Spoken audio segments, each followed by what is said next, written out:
He was a high thinker and a guy that was always 30 steps ahead of whatever the curve was. I was recording the albums myself in my own studio. So the way I looked at it, I owned the work because I paid for it. And I did all the work. I created it, so I felt like it should belong to me. That said, the companies felt otherwise. It's been 8 years since Prince passed away, but his battle with the music industry still hits home today. Some people believe that his open fight against major record labels may have played a role in his sudden death. His close friend, Katt Williams, is now making serious claims, hinting that Prince's death may not have happened the way the public was told. Fans have also pointed out that Jay Z may have tried to take advantage of Prince by convincing him to hand over the rights to his music through Tidal. This later sparked a legal fight between Prince's estate and Roc Nation.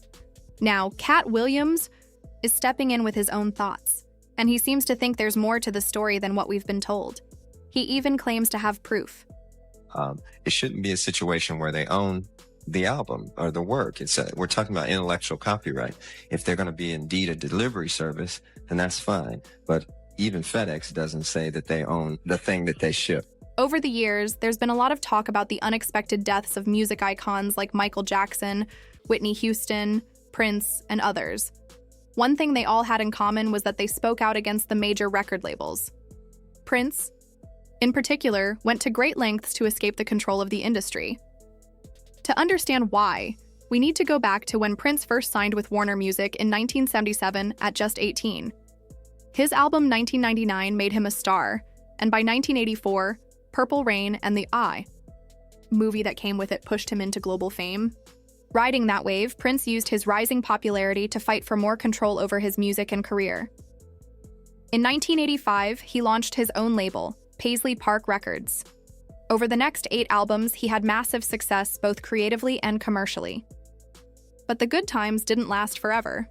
By the early 90s, his relationship with Warner Music had soured. In 1993, the disagreements over money and creative rights became public.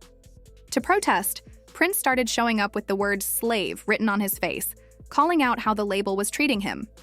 In a bold move, he even changed his name to a symbol no one could pronounce. The media and fans had to refer to him as the artist formerly known as Prince, or just the symbol.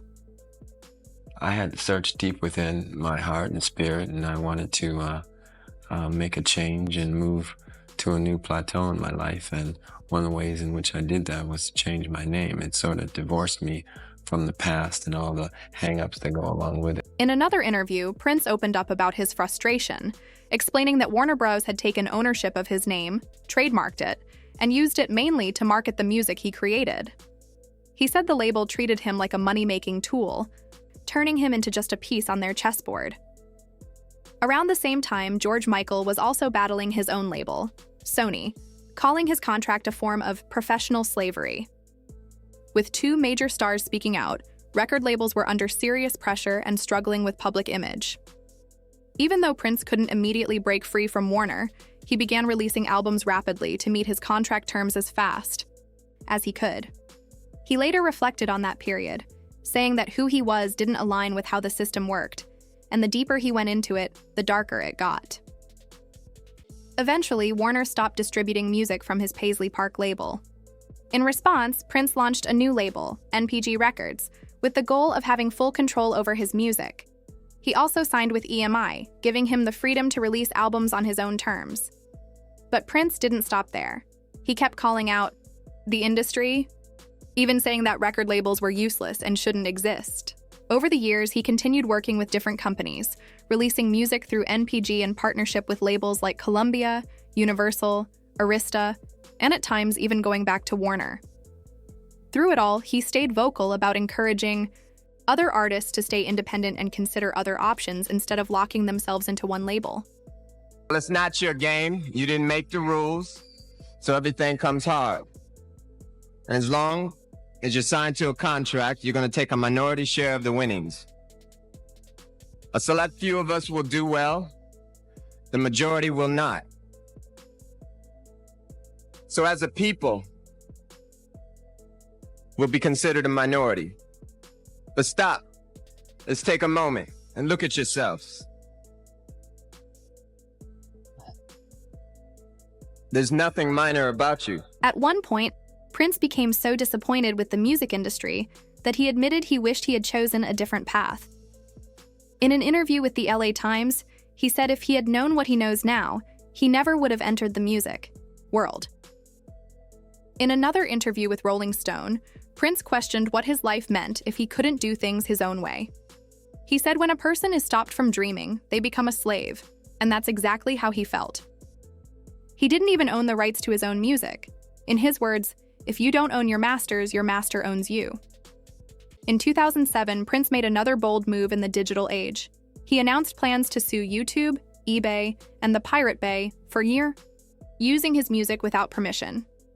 He also pulled his music from all streaming platforms, except for Jay Z's Tidal. He gave Tidal the exclusive rights to stream just one album, Hit and Run. However, after Prince passed away in 2016, his estate filed a lawsuit against Roc Nation. They claimed Tidal continued to stream his full music catalog, even though Prince had only given permission for a single album to be available for 90 days. Despite this, Jay Z went on to imply he had control over Prince's masters. Just a month after Prince's death, Jay Z dropped a verse in the All the Way Up remix, saying Prince's masters were safe and sound, and made a reference to never letting the elevator take him down, a line many found chilling. What's even more unsettling is that Prince died almost exactly 2 years after he regained ownership of his master recordings. On April 18, 2014, it was announced that his iconic music catalog was finally back under his control. But on April 21, 2016, Prince was found dead in an elevator at his Paisley Park home. Authorities ruled it an accidental overdose. According to the report, he believed he was taking Vicodin for pain relief, but the pills were fake and had been laced with fentanyl.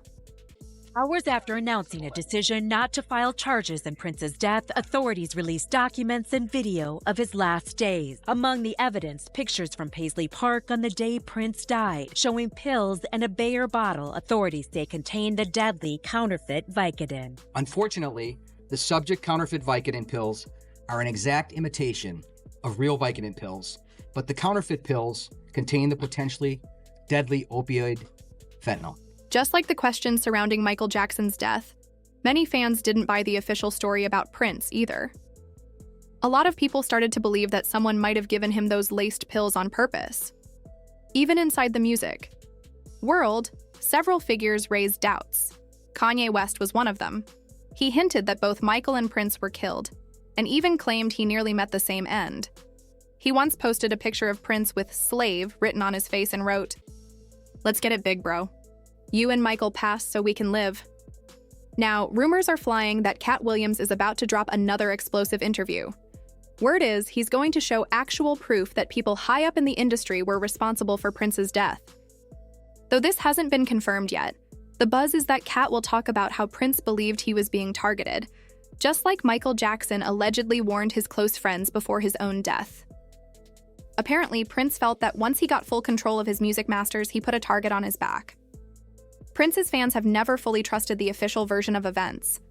One person commented that after Prince took back ownership of his masters, the industry could no longer make money off him, and suddenly he's labeled a drug addict and dies of an overdose. They weren't buying it.